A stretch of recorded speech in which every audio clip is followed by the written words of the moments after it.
जय हिंद दोस्तों।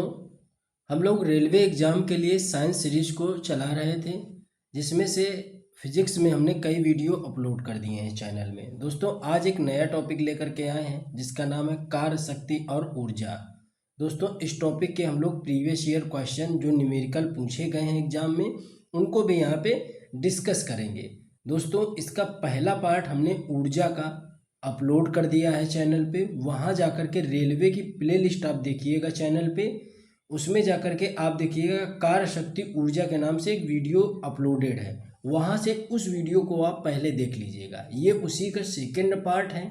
इसमें हम लोग जो बचे हुए टॉपिक जैसे कि ऊर्जा उसमें पढ़ा दिया है, इसमें कार्य और शक्ति के बारे में अच्छे से पढ़ाएंगे। इसके बाद जो भी फिजिक्स के वीडियो और बचे हुए हैं उनको हम लोग जल्द कंप्लीट करेंगे और केमिस्ट्री इसके बाद अन्य जीएस के पोर्शन को कंप्लीट करेंगे। जितने इम्पोर्टेंट टॉपिक हैं उनको सबसे पहले हम कवर करने की कोशिश कर रहे हैं ताकि ज़्यादा से ज़्यादा आपका जीएस वाले सेक्शन में स्कोर आप कर सको।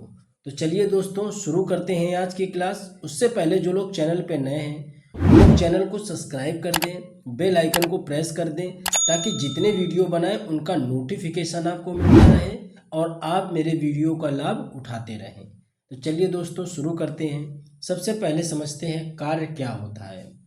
इसका जो हमने बताया कि ऊर्जा वाला पार्ट है वो पहले हम अपलोड कर चुके हैं, तो उसको देख लीजिएगा। इसके बाद उसी का ये सेकंड पार्ट है, इसको देख लीजिएगा। चलिए तो समझते हैं कार्य किसे कहते हैं। तो देखो कार्य किसी वस्तु या पिंड पर बल लगाकर उसे उसके मूल स्थान से विस्थापित करना कार्य कहलाता है। ठीक है, किसी वस्तु या पिंड पर आप बल लगा करके उसको उसके मूल स्थान से विस्थापित कर देना, परिवर्तित कर देना कार्य कहलाता है। ठीक है, इसका यह एक भौतिक प्रक्रिया होती है। अब देखो हमने कह दिया किसी वस्तु पे बल लगाकर उसे बल की दिशा में विस्थापित कर देना। अब मान लेते हैं हम लोग यहाँ पे या कोई एक वस्तु रखी है और इस पे हमने फोर्स लगाया। अब फोर्स लगाया लेकिन इस वस्तु को तनिक भी हम किसी जगह से हिला नहीं पाए, उसको हम दूसरी जगह पे ले नहीं जा पाए, तो हमारा कार्य क्या हुआ? तो कार्य हमारा नहीं हुआ। कार्य तभी माना जाएगा, अब मान लो कि एक दरवाज़ा है, अब उस दरवाजे पे आप पूरा जोर लगा रहे हो और उस दरवाजे को आप कहीं विस्थापित नहीं कर पा रहे हो, हटा नहीं पा रहे हो, तो आपका कार्य वहाँ पे क्या होगा? जीरो होगा। तो कार्य की यही परिभाषा कहता है कि किसी पिंड या वस्तु पर बल लगाकर उसे मूल स्थान से, जहाँ पे वो रखा था या जहाँ पे वो चीज़ रखी हुई थी, उसको उस स्थान से हटा देना क्या कहलाएगा? कार्य कहलाएगा। ठीक है, तो ये बात आप अच्छे से समझ गए। यह एक कैसी है? तो फिजिकल प्रक्रिया यानी भौतिक प्रक्रिया है। इसका मात्रक जूल होता है या इसके अन्य मात्रक में न्यूटन मीटर या अर्ग भी इसका मात्रक होता है। इसे W से प्रदर्शित किया जाता है। एक कार्य एक अदिश राशि है। तो ये बात आप अच्छे से समझ गए कि कार्य क्या है, कि किसी भी वस्तु पे जब हम बल लगाते हैं उसे बल लगा करके उसकी मूल स्थिति से उसे परिवर्तित कर देना ही क्या कहलाता है? कार्य। अगर आप किसी वस्तु पे बल लगा रहे हो, मान लो आपने मेज पे बल लगाया और मेज पे पूरा फोर्स लगाया लेकिन मेज को आप उस जगह से हटा नहीं पाए, तो आपने कार्य क्या हुआ आपका? वहाँ पे आपका कार्य जीरो काउंट किया जाएगा। तो ये बात आप अच्छे से परिभाषा से आपने समझ लिया। अब हम लोग आगे देखते हैं इसी में कि कार्य का फार्मूला क्या होता है। तो देखिए कार्य का जो फार्मूला होता है W बराबर FD होता है। क्या होता है? W बराबर F, जिसमें F क्या है? तो वस्तु पे लगाया गया बल है और D क्या है? तो विस्थापन। जितना हमने वस्तु पे बल लगाया उसको बल लगाकर कितना उस वस्तु को मूल स्थिति से विस्थापित किया वो कहलाता है D। तो ये चीज़ आप अच्छे से समझ गए कि कार्य क्या है। तो बल की दिशा में विस्थापन का गुणनफल कार्य कहलाता है। चलिए अब इसमें यहाँ से एक क्वेश्चन आपसे पूछा जाता है और इस चीज़ को हम लोग बहुत ही हल्के में लेते हैं और क्वेश्चन को गलत करते हैं। तो यहाँ से आपको एक चीज़ समझनी है कि यदि बल विस्थापन की दिशा में ना होकर विस्थापन की दिशा से थीटा कोण बना रहा हो तो किया गया कार्य क्या होगा? F into D into cos theta होगा। अब आप एक बात समझो मेरी, यहाँ पे इस वस्तु इसका कहने का क्या तात्पर्य है उस चीज़ को हम लोग समझते हैं। देखो, ये कह रहा है कि जैसे ये कोई ट्रॉली में एक लड़की बैठी हुई है, उसको एक व्यक्ति खींच रहा है, तो ये आगे की तरफ बढ़ रहा है और इसका हाथ इस तरीके से वस्तु को खींच रहा है, तो इसके बीच कोई ना कोई तो एंगल बनेगा ना, कोई ना कोई तो एंगल बनेगा ही। हम कह रहे हैं कि ये कोई एक मेज रखी हुई है, आप यहाँ से इस पे बल लगाओगे, बल सीधा लगाओगे तो आपके हाथ एकदम से सीधे हो सकते हैं, या तो आप यहाँ पे पकड़ सकते हो या तो आप सीधे पकड़ोगे। तो मेज को जब आगे की तरफ आप धकेल रहे होगे तो कुछ ना कुछ यहाँ पे तो कुछ ना कुछ तो एंगल बनेगा ना। आप किसी भी वस्तु में कोई भी कार्य करोगे, कुछ ना कुछ उसमें वस्तु और आपके बीच में एंगल जरूर बनेगा आपके, ठीक है, बल लगाने के बीच में। तो उस एंगल की कंडीशन में जो किया गया कार्य होगा एफ डी कॉस थीटा होगा। अब कॉस थीटा कार्य 0 होगा कि कार्य आपका 1 होगा कि कार्य कितना हुआ, यह डिपेंड करेगा कि उस वस्तु में क्या एंगल बन रहा था। जैसे यदि बल और विस्थापन परस्पर लंबवत होंगे, यदि थीटा का मान 90 होगा तब कार्य 0 होगा। क्यों? क्योंकि कास थीटा की जो वैल्यू होती है वो हमेशा क्या होती है, शून्य होती है। जब कास थीटा की वैल्यू शून्य हो जाएगी, यहाँ पे आप 0 रख दोगे तो पूरा कार्य कितना हो जाएगा, 0 हो जाएगा। ये फार्मूला दिमाग में सेट कर लो, न्यूमेरिकल इसी से सॉल्व होगा आपका, न्यूमेरिकल इसी से पूछे जाते हैं, ठीक है। तो इसी वजह से हमने बता दिया कि आप कोई भी कार्य कर रहे होगे तो उसमें अगर आप इस तरफ आगे बढ़ रहे हो और कोई चीज़ आप खींच रहे हो या धकेल रहे हो तो उसमें क्या होगा, कुछ ना कुछ एंगल बनेगा। वो एंगल की ही वैल्यू वहाँ पे पुटअप करनी होती है, जो उस एंगल की वैल्यू होगी उसी के अकॉर्डिंग आपका कार्य निकल के आएगा। चलिए अब देखते हैं कार्य की प्रकृति क्या होती है। तो दोस्तों, कार्य की प्रकृति का मतलब है कार्य कितने टाइप का होता है। तो देखिए, जब हम किसी वस्तु पर बल लगाते हैं तो उस वस्तु पर बल द्वारा किया गया कार्य या तो धनात्मक हो जाएगा, या तो ऋणात्मक हो जाएगा, या फिर क्या हो जाएगा, शून्य हो जाएगा। अब वो कैसे धनात्मक होगा, कैसे ऋणात्मक होगा, कैसे शून्य होगा, इस चीज को हमको यहाँ पे समझने की जरूरत है। जैसे धनात्मक कार्य कब होगा, जब बल और बल की दिशा एक ही तरफ हो, जहां पे थीटा बराबर 90 अंश से कम होगा, वो कार्य कैसा होगा, धनात्मक होगा। वो कार्य कैसा होगा, धनात्मक होगा। यानी कि थीटा की वैल्यू जहाँ 90 अंश से कम होगी वहाँ पे कार्य क्या होगा, धनात्मक होगा। जैसे हमने ये बताया था, इसमें कार्य करने की गति यही है और बल लगाने की गति यही है। तो इसमें जो थीटा की वैल्यू 30 है यानी 90 से कम है, तो इसका कार्य क्या होगा, पॉजिटिव होगा।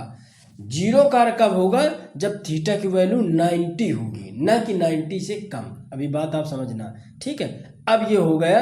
अब हम लोग यहाँ पे देख लेते हैं, जैसे उदाहरण पे हमने क्या किया कि ये कोई व्यक्ति था, अब यह इस अपने बैग को खींच रहा है, ठीक है। तो बैग को खींच रहा है तो यहाँ पे कोई ना कोई एंगल बन रहा होगा ना, तो उस एंगल के हिसाब से ही कार्य क्या होगा, निकाला जाएगा कि अधिकतम होगा, न्यूनतम होगा या फिर 0 होगा। तो वो कह रहा है कि थीटा जब 90 अंश से कम होगा तब उसमें क्या कार्य होगा, धनात्मक कार्य होगा।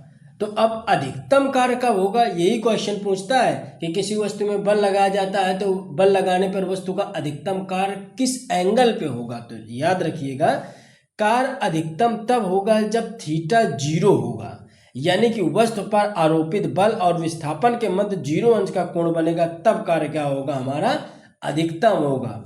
अधिकतम कैसे होगा, तब काश 0 अंश की जो वैल्यू होती है, आप जब ट्रिग्नोमेट्री आपने पढ़ा होगा तो उसमें एक चार्ट होता है, sine cos theta tan theta का वैल्यू दिया होता है, 0 अंश, 30 अंश, 45 अंश, 60 अंश, 90 अंश, 120 अंश, 145 अंश, 160 अंश, 180 अंश, इस तरीके से वैल्यू देता है।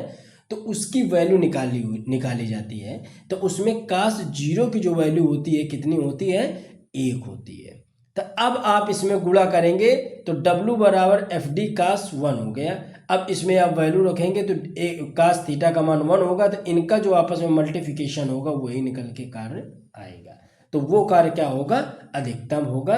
यहाँ पे देखो, इस वस्तु पे ये कार अधिकतम की एक सिचुएशन बनाई है कि ये कार है और इस वस्तु पे कोई व्यक्ति क्या कर रहा है, फोर्स लगा रहा है। तो इस पे जो लगाया गया फोर्स है तो इसमें थीटा की वैल्यू क्या है, 0 है। थीटा की वैल्यू 0 है और काश 0 की वैल्यू 1 होती है तो इस स्थिति में हमेशा कार्य क्या होगा, धनात्मक होगा और अधिकतम वैल्यू होगी। कार्य का मान अधिकतम कब होगा, जब cos थीटा का मान 0 होगा। बस दो बात आपको याद रखना है। पहली बात आपको क्या याद रखनी है कि धनात्मक कार्य कब होगा, तो सर धनात्मक कार्य तब होगा जब बल और बल की दिशा एक ही तरफ होगी, यानी बल और बल की दिशा एक ही तरफ होगी, तब हमारा कार्य क्या होगा, धनात्मक होगा। उसमें थीटा की वैल्यू 90 अंश से कम होनी चाहिए। थीटा की वैल्यू 90 अंश से कम होनी चाहिए।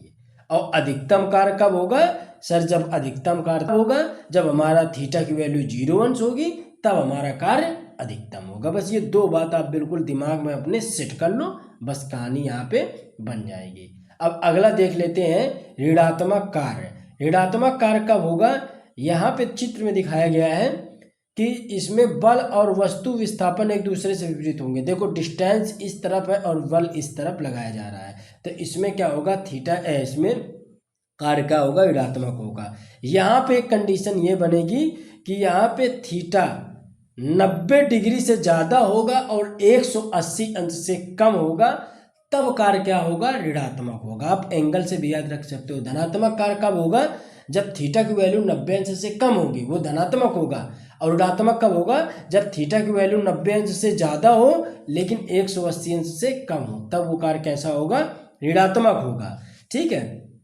अब ये कैसे, जैसे ये कार है और ये ढलान वाली सतह पे इस चीज़ को बल लगाने का प्रयास कर रहा है, कार को रोकने का प्रयास कर रहा है। ठीक है, तो इसमें देखो, इसमें बल लगाया जा रहा है ऊपर की तरफ। ये इंसान क्या कर रहा है, कार को फोर्स कर रहा है ना, ये बल ऊपर की तरफ लगा रहा है और वस्तु बल कहाँ पे लगा रहा है, नीचे की तरफ। तो दोनों की अपोजिट स्थिति है। इसमें बल अपोजिट दिशा में लगाया जा रहा है, वस्तु का विस्थापित होना अपोजिट दिशा में। वस्तु विस्थापित किस तरफ हो रही है, नीचे की तरफ हो रही, ढलान वाली जगह की तरफ हो रही है, और व्यक्ति ऊपर की तरफ बल इसमें लगा रहा है। इसमें जो थीटा की वैल्यू है वो 90 और 180 के बीच में है। ठीक है, तो इसमें कार्य क्या होगा, ऋणात्मक होगा। अब देख लेते हैं एक और उदाहरण। जैसे जब हम लोग अब इसमें ये बात आपने समझ ली, ऋणात्मक कब होगा। अब इसमें न्यूनतम बल कब होगा। देखो न्यूनतम बल कब होगा, जब विस्थापन और बल के बीच में 180 अंश का कोण बनेगा, तब कार्य की वैल्यू क्या होगी, न्यूनतम होगी। याद रखना। अधिकतम कब होगा, जब 0 अंश का कोण बनेगा। न्यूनतम कब होगा, जब 180 अंश का कोण बनेगा। ठीक, ये बात आप बिल्कुल दिमाग में रखिएगा। ठीक है। अब इसमें 180 अंश कास थीटा की जो वैल्यू होती है वो -1 होती है। तो आप -1 का इस न्यूमेरिकल में किसी के भी अंक में गुणा कराएंगे तो वैल्यू हमेशा हमारी क्या आएगी, निगेटिव आएगी। तो इस वजह से कार्य क्या होगा, ये ऋणात्मक होगा। बस यहाँ पे ये चीज़ अच्छे से हमने समझ ली। अब हमें समझना है कि कार्य शून्य कब होगा। तो कार्य देखो शून्य कब होगा, जहाँ पे थीटा की वैल्यू 90 अंश होगी। देखो कार्य शून्य होने की 3 कंडीशंस हैं। जैसे पहली कंडीशन है कि बल हमारा 0 हो जाए तो भी कार्य शून्य हो जाएगा, क्योंकि यहाँ पे अगर सूत्र होता है F D into cos theta होता है, कास थीटा होता है। एफ 0 कर दें तो पूरी वैल्यू 0 हो जाएगी, या तो डी 0 हो जाए तब भी पूरी वैल्यू 0 हो जाएगी, या फिर थीटा 90 अंश हो जाए और 90 अंश का मान 0 होता है तो यह भी वैल्यू ये 0 हो जाएगी। तो 3 कंडीशन मोस्टली आती हैं जिसमें कार्य हमारा शून्य हो सकता है। कौन सी, या तो बल को 0 कर दो, या वस्तु जो विस्थापित हुई है, यानी कि वस्तु पे हमने बल लगाया है पूरी क्षमता से, लेकिन हम वस्तु को रत्ती भर नहीं उसको उस जगह से उसकी मूल स्थिति से हटा सके हैं, तब हमारा कार्य क्या हो गया, 0 हो गया। या फिर कार्य हमने इस एंगल से किया कि उसमें कास थीटा की जो वैल्यू थी वो 90 अंश हो गई, और कास 90 अंश की जो वैल्यू है वो कितनी है, 0 है। तो इस वजह से उस वैल्यू को हमने मल्टीप्लाई करेंगे तो 0 निकल के आएगा। जैसे अब इस व्यक्ति ने इस दरवाजे पे फोर्स लगाया, लेकिन वो दरवाजे को डिस्प्लेसमेंट यानी विस्थापित 0% कर सका, उस पर दरवाजा को खिसका ही नहीं सका, तब यहाँ पे कार्य क्या हो गया, 0 हो गया। अब जैसे ये व्यक्ति है, अब ये बोझा उठाए हुए है, ठीक है। ये स्टेशन में जो कुली होते हैं वो लोग क्या करते हैं, जब कोई कुली प्लेटफॉर्म पे चलता है तो सिर पे रखे बोझे का भार किया गया कार्य शून्य होगा, क्योंकि अब ये देखो ये जो कुली सर पे बोझा रखे हुए और ये व्यक्ति है, तो इस ये देखो ये जो एंगल बन रहा है वो कितना बन रहा है 90, और 90 बन रहा है। हमने ऊपर आपको क्या बात बताई कि यदि बल जीरो हो जाए तब भी वैल्यू जीरो हो जाएगी, डिस्टेंस उसकी जीरो हो जाए तब भी वैल्यू जीरो हो जाएगी, यानी डिस्प्लेसमेंट की बात कर रहे हैं, विस्थापन की बात कर रहे हैं। और काश जीरो हो जाए यानी थीटा की वैल्यू जीरो हो जाए, यानी जीरो नहीं 90 हो जाए तो उसकी वैल्यू निकल के जीरो आएगी, तब भी हमारा कार्य जीरो हो जाएगा। तो आई होप ये चीज़ आप तीनों चीज़ों में फ़र्क समझ सके हैं कि धनात्मक कार्य कब होगा, जब सर हमारा जो थीटा का एंगल बनेगा वो 90 अंश से कम होगा, तब हमारा कार्य धनात्मक होगा। सर ऋणात्मक कब होगा, जब थीटा की वैल्यू 90 अंश से ज़्यादा हो और 180 से कम हो, तब हमारा कार्य सर ऋणात्मक होगा। और शून्य कब होगा, सर जब हमारा कार्य या तो बल जीरो हो जाए, या तो डिस्प्लेसमेंट जीरो हो जाए, या फिर काश थीटा की वैल्यू 90 अंश हो जाए, तब हमारा कार्य जीरो हो जाएगा।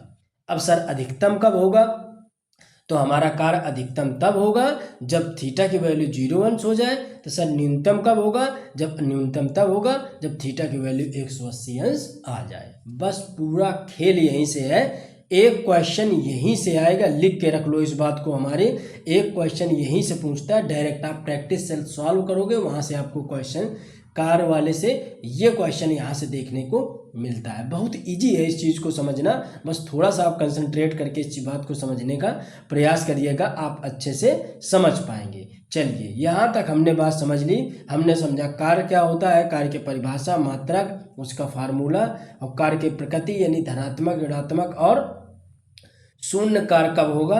अब देखते हैं कार्य से रिलेटेड जो पहले साल के क्वेश्चन, प्रीवियस ईयर के क्वेश्चन पेपर थे, उनमें किस तरीके से सवाल आए थे। जैसे एक कार्य 100 न्यूटन बल लगाकर, यहाँ पे F की वैल्यू कितनी है, तो 100 न्यूटन है, इसको इस तरीके से हमने नोट कर लिया।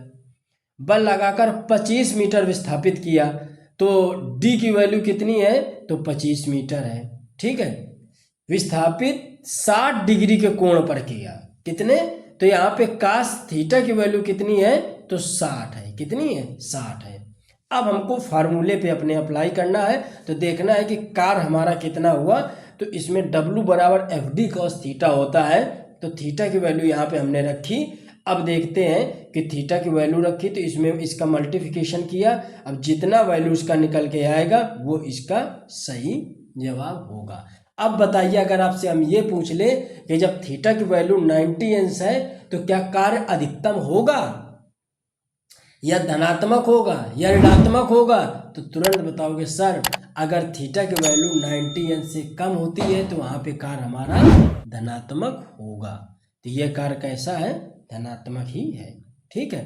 तो अब इसमें इसका मल्टीप्लिकेशन किया जाएगा, तो इसका ये शायद इसका मल्टीप्लिकेशन यहाँ पे गलत टाइप है। अब हम लोग इसका करेंगे तो 56 से 30 हो जाएगा, ये 2 जीरो और बढ़ा देंगे, इसके बाद 2 जीरो 100 के बढ़ा देंगे, और यहाँ पे नीचे लिख देंगे 2, और इसको मल्टीप्लिकेशन करेंगे तो ये 150 आ जाएगा, 2 जीरो इसमें और लग जाएंगे, तो ये इसका सही जवाब होगा, यहाँ पे 25 नहीं 15 हो जाएगा, ठीक है। तो ये बात आप समझ गए। तो इस तरीके से कैलकुलेशन करने को आपको एग्जाम में देता है। चलिए अगला क्वेश्चन देख लेते हैं। अगर किसी वस्तु पर 20 न्यूटन का बल, F की वैल्यू कितनी है, 20 है, F की वैल्यू कितनी है, 20 न्यूटन का बल क्षैतिज दिशा में 30 डिग्री के कोण पे आरोपित हो, थीटा की वैल्यू कितनी है सर, 30 डिग्री है, थीटा की वैल्यू कितनी है, 30 डिग्री पर आरोपित होता है, तो वस्तु क्षैतिज दिशा में 10 मीटर विस्थापित होगी, तो D की वैल्यू कितनी है, 10 मीटर है। जो वैल्यू दिया करे सबसे पहले हल करने का सबसे अच्छा तरीका होता है कि उन वैल्यू को लिखा करो, आपका दिमाग काम करेगा कि इसमें कौन सा फार्मूला अप्लाई होगा, किस तरीके से वैल्यू को निकालना है। तो किया गया कार्य सेम अप्लाई कर दोगे, तो थीटा कास थीटा की जो वैल्यू होती है, 30 की जो वैल्यू होती है √3/2 होती है, उसके अकॉर्डिंग इसको हम लोग हल कर लेंगे, ठीक है। यहाँ पे जैसे इस तरीके से देखा गया तो काश जो 60 की वैल्यू है वो 1/2 है, तो उस अकॉर्डिंग इसका भी सही जवाब निकल के आ जाएगा।